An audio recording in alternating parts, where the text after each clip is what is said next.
The moment fear becomes silent, the marriage begins to die.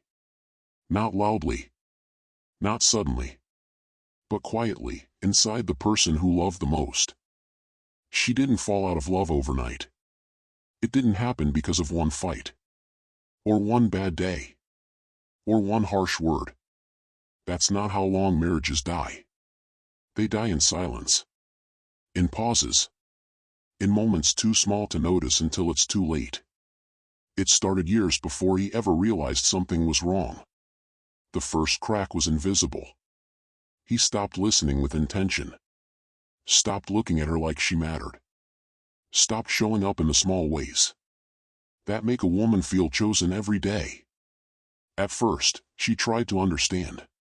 Told herself he was tired, busy, distracted. She believed the excuses. Because that's what wives do.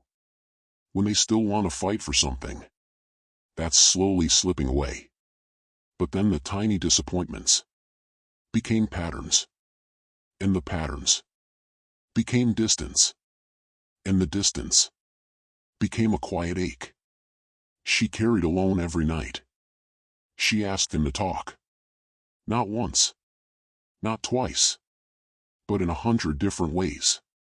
A woman begs for connection. Without ever using the word beg. She softened her tone. She explained her hurt. She reached out in bed. She leaned her head on his shoulder. And every time he pulled away, even a little, another part of her heart dimmed. She wasn't dramatic. She wasn't explosive. She was patient. Too patient. She gave him years of warnings.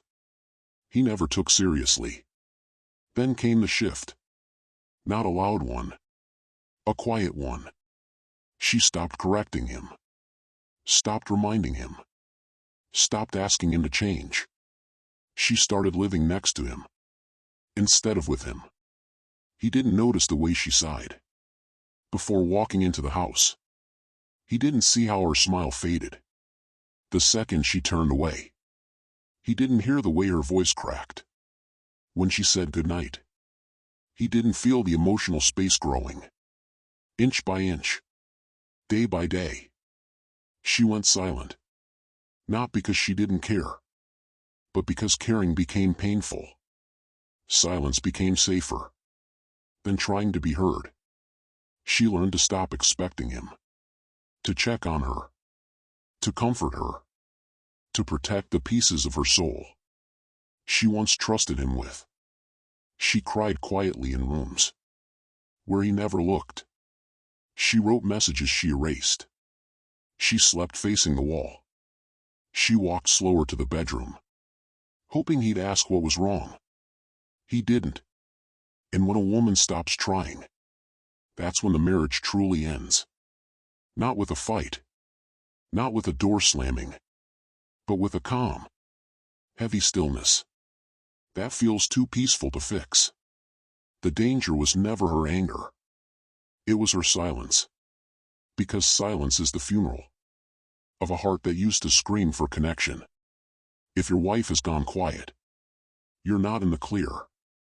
You're standing on the edge of losing a woman who waited too long for you to notice. She was disappearing.